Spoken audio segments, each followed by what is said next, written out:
rwongeye kwambikana imirwano yongeye gukomera cyane ndetse ibintu ubu ngubu ntabwo byoroshye na gato aho M23 uri gukinagiza ingabo za leta ya Kongo Fardc n'abafatanya bikorwa babo bari kubafasha ku rugamba kugira ngo barebe ko batsinsura cyangwa se bakirukana umutwe M23 umaze kugenda ufata ibice byinshi muri teritwari ya Rucuru, Nyiragongo ndetse no muri Kivu y'Amajyaruguru yose muri rusange. Aha rero umutwe witwaje intwaro wa M23 umaze gutangaza ko ingabo zigwanira muri Kongo Kinshasa zasubukuye ibitero ndetse ngo zagabye igitero ku birindiro bya M23 mu gace ka Nyenyeri muri teritwari ya Rucuru hafi y'ibirindiro bya FDLR muri Nyanzare. Aha ngo hari kubera imirwano ikomeye cyane, umuriro kwaka ku mpande zombi. M23 rero imaze gutangaza yuko ngo igiye kwereka Fardc aho ibera kaga ndetse ngo birarangira Fardc ibonye isomo itazigera yibagirwa mu gihe cyose izamara irwana n'uyu mutwe wa M23. Imaze gutangazwa n'umuvugizi wa M23 mu bya politike ni Lawrence Kanyuka, aho avuze ko iki gitero cyagabwe n'igisirikare cya leta ya Kongo ngo bafatanyije na FDLR, ingabo z'u Burundi,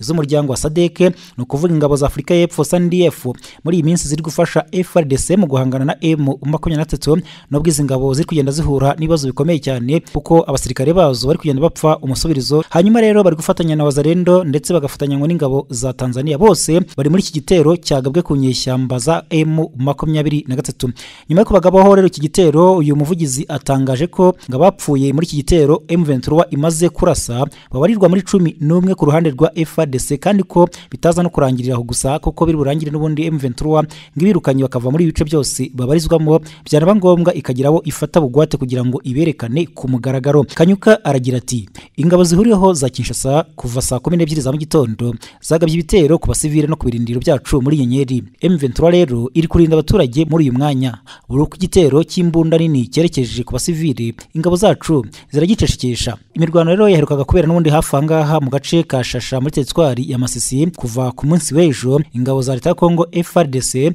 zashakaga kwisubiza aka gace kari hafi y'ikiyaga cya Kivu no gufungura umuhanda wa Minova Sake M23 yafunze muri iyi minsi, ariko ngo ntacyo byigeze bitanga na gito kuko M23 yababujije epfo na ruguru ndetse babuze ayo bacira nayo bamira, bari kubura aho bahungira abasirikare bamwe na bamwe bagashaka gusubira inyuma kandi bitagishobotse, ari ibintu bigoranye cyane. Kuri ubu rero nta mirwano yabaye mu bice byose bigize intara Kivu y'Amajyaruguru byinshi, ariko imirwano ikubera cyane cyane ahangaha nyine Inyanzare. Abarwanyi ba M23 n'abasirikare barwanira leta ya Kongo Fardc bagumye mu birindiro byabo. Uburinzi bw'umujyi wa Sake bukomeza kongererwa imbaraga ndetse ngo MONUSCO yo yavuze ko yaje kongera imbaraga mu gikorwa yise Operation Springbok, gikorwa kigamije kugira ngo igarure amahoro n'umutekano muri Goma ndetse no mu mujyi wa Sake, nubwo imbaraga ziri kugenda zibashirana bitewe n'uburyo M23 iri kugenda ibatsaho umuriro. Icyakora mu masaha yatambutse uyu munsi nibwo MONUSCO yageze igoma mu mujyi wa Goma izanye indege yuzuye ibitwaro biremereye cyane ndetse n'abasirikare batsindagiye muri iyo ndege kugira ngo bashyire imbaraga mu gisirikare cyabo cyaje kubungabunga amahoro n'umutekano nk'uko babivuga,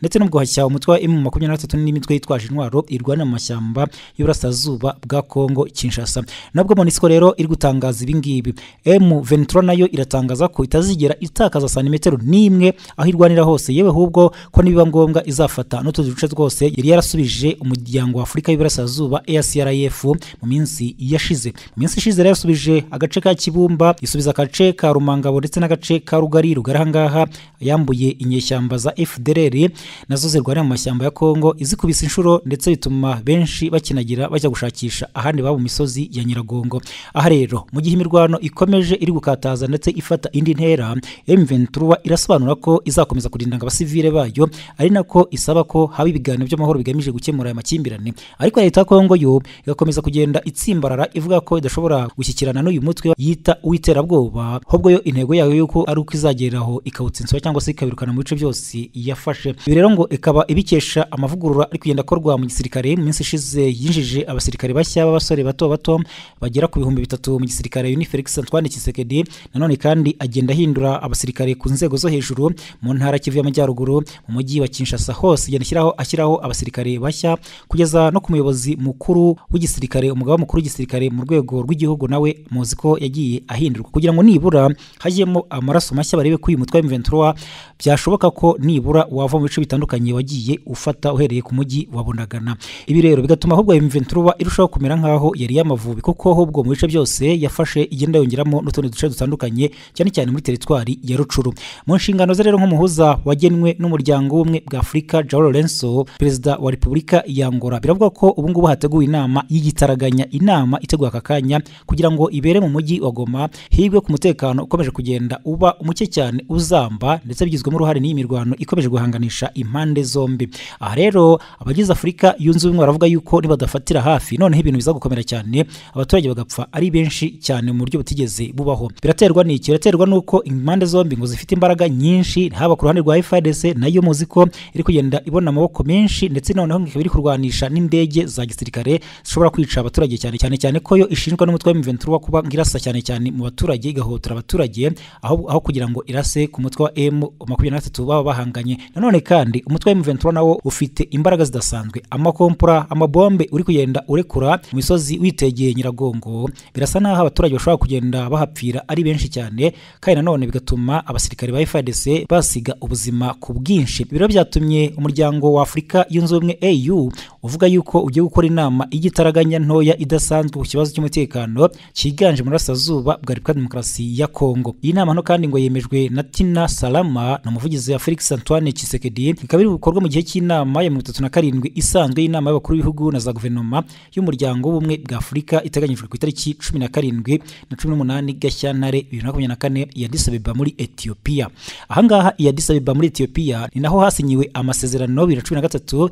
aho M23 wagiranye amasezerano n'igisirikare cya Kongo Kinshasa ndetse na leta y'iki gihugu muri rusange, bavuga yuko bagiye gukora ibishoboka byose uyu mutwe ukinjizwa mu ngabo z'igihugu, ndetse hakaba ibiganiro bigamije amahoro kugira ngo nibura n'abavuga ururimi rw'ikinyarwanda cyangwa se abo mu bwoko bw'abatutsi muri rusange bahabwa uburenganzira kimwe n'abanyekongo bagenzi babo. Aha rero ngiyi nama ikaba iri buze kwiga ku bindi bibazo bitandukanye bireba n'uburyo ki uyu mutekano ushobora kugaruka mu Burasirazuba bw'iki gihugu, ndetse n'imirwano byaba ngombwa igahagarara. Abasesenguzi mu bya politiki n'imirwano yo muri Kongo baravuga ko iyi ngingo isa naho igoranye cyane, bagashingira ku kuba n'ubundi hamaze iminsi haba ibiganiro bitandukanye, ariko bikarangira perezida Tshisekedi atabishyize mu bikorwa, ahubwo yongeye kuvuga yuko azakoresha umunwa w'imbunda kugeza ku munota wa nyuma. Rero nk'insanganyamatsiko iragira iti kwigisha Afurika ikwiranye n'ikinyejana cya 21 kubaka gahunda z'uburezi zihamye zo kongerera amahirwe yo kwiga. Nubwo rero insanganyamatsiko ivuga kuri ibi ngibi, ariko ngo baraza kongeramo n'iyi ngingo y'umutekano muke urangwa mu Burasirazuba bwa Repubulika Demokarasi ya Kongo,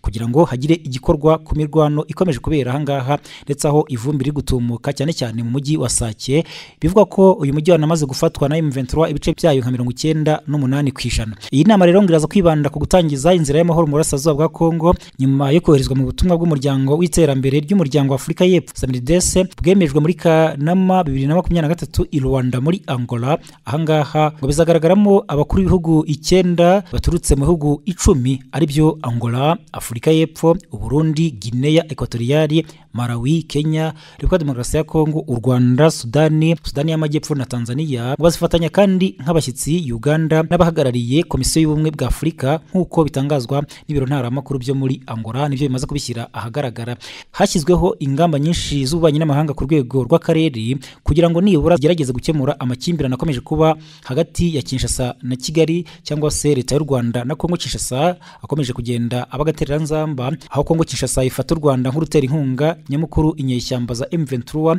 U Rwanda narwo rugashinja Fardc leta ya Kongo kuba shyigikira umutwe wa FDLR ugizwe n'inyeshyamba zirimo n'izakoze jenoside yakorewe abatutsi mu Rwanda mu 1994. Ibi kandi bikaba ariyo nkomoko y'umutekano wifashe nabi mu ntara Kivu y'Amajyaruguru. Nubwo rero kuri bamwe ibyo bikorwa bya diplomasi byanze kubera ubushake buke bwa Kongo Kinshasa, abandi bemeza ko ari ngombwa kubisubiramo. Gusa leta y'u Rwanda yakunze kugaragaza ko leta ya Kongo yigiza nkana ikanga gukemura ibibazo nyamukuru biri mu gihugu cyabyo mu bakongomani bavuga ikinyarwanda baharanira uburenganzira bwabo ndetse n'abwoko bw'abatutsi muri rusange. Iyi nama nto rero ije mu gihe imirwano ikaze cyane ikomeye hagati y'ingabo za leta ya Kongo Fardc ndetse za Sadc, Burundi, FDLR, Wazalendo, inyeshyamba zishyize hamwe mu kurwanya M23, mu gihe imirwano nyine imeze nabi cyane mu gace ka Sadc katari kure y'umujyi wa Goma, ku buryo abasesenguzi b'imirwano bavuga yuko ngo imirwano isaha n'isaha wajya kumva ageze mu mujyi wa Goma rwagati, cyane ko aha mu mujyi wa Goma ari naho hageze indege yuzuye ibikoresho ndetse n'abasirikare, indege ya MONUSCO bivuga ko ngo ije kurinda umutekano n'abaturage mu nkengero z'uyu mujyi wa Goma. Ahangaha M23 iratabariza abaturage batuye mu gace ka Nyenyeri ngo biriwe baraswa uyu munsi. Naha maze kukubwira hiriwe habera imirwano, umuvugizi w'umutwe wa M23 Lawrence Kanyuka akaba atabariza abaturage b'abasivile batuye mu gace ka Nyenyeri mu burasirazuba bwa Kongo ngo ari kuraswa umusubirizo n'ingabo za leta ya Kongo zifatanyije na FDLR, FNDB n'ingabo z'u Burundi, Sadc, Wazalendo ndetse n'abacanshuro baje gufasha Fardc muri iyi minsi. Aba bacanshuro rero bikaba binavuga yuko nabo bakomeje kugenda basumbirizwa cyangwa se bamerewe nabi cyane, kuko nk'ubu abaromaniya cyangwa se abanyaromani babiri bamaze kwicwa nabi cyane n'umutwe wa M23, ndetse amakuru yatangajwe ko abo ngaba bari baraje mu rwego rwo gutoza igisirikare cya Fardc ku mirongo y'urugamba kugira ngo barebe ko bakitwara neza mu gihe bari bamaze igihe bagaragaza ubunebwe cyangwa se uburyo bw'imirwanire bw'amayeri ya M23 bwarabayobeye cyane. Bakaba bari baje mu rwego kugira ngo bazane andi mayeri mashya yo kurwanira mu mashyamba, yo kurwanira mu kirere n'ubundi busesenguzi bugendanye n'imirwano kugira ngo bitware neza, ariko ku ikubitiro bahise baraswa na mudahusha w'umutwe wa M23. Uyu muvugizi akaba avuga ko izi ngabo zazindutse kuri uyu munsi zitera ibisasu biremereye muri ako gace gatuwe cyane ndetse bakanarasa ku birindiro bya M23 biri muri Nyenyeri, bikaba byanyujijwe ku rukuta rwa X rw'umutwe wa M23. M23 iravuga ko ikomeje umugambi wayo wo kurinda abaturage kandi bagashicikesha imbunda z'umwanzi zikomeje kubuza abaturage ubuzima n'amahwemo. Umutwe wa M23 kandi watangaje ko utabariza aba baturage bari kuraswa mu gihe Afrika y'Epfo batavuga rumwe n'ubutegetsi bari kotsa igitutu Perezida Ramaphosa ukomeje gushyira mu kaga abana ba Afrika y'Epfo yohereza abasirikare kurwana n'umutwe wa M23 mu burasirazuba bwa Kongo Kinshasa. Bikaba byanatumye abanyafrika y'Epfo bo leta Afrika y'Epfo igomba gukura ingabo zabo muri Kongo Kinshasa igitaraganya kuko batakishingira ko abana babo bakomeza gupfa umusubirizo nk'uko bari kwicwa nabi. Julius Malema akaba akomeje kubwira perezida wabo k'ibyo akora azayibazwa cyane ko abo basirikare bari kwicirwa muri Kongo mu ntambara bashowemo na perezida wabo. Intambara mu burasirazuba bwa Kongo Kinshasa ikomeje gufata indi ntera kugira naho abaturage b'abasivile bakomeje guhungira mu mujyi wa Goma kubera ko ingabo za leta ziri kubica mu musubirizo aho kugira ngo zirase ku gisirikare ku nyeshyamba z'umutwe wa M23. Ni amakuru yakomeje kugenda atugeraho ku mirongo y'urugamba, ndetse umunota ku munota niko ibintu biri kugenda birushaho guhinduka, ukumva urugamba rwafashe indi ntera cyangwa se rwahinduye isura n'umuvuno. Kora subscribe niba utarabikora kugira ngo amakuru n'ibiganiro byacu nyamuneka ntibikagucike, ujye ubonera ku gihe ahubwo umwanya ku mwanya.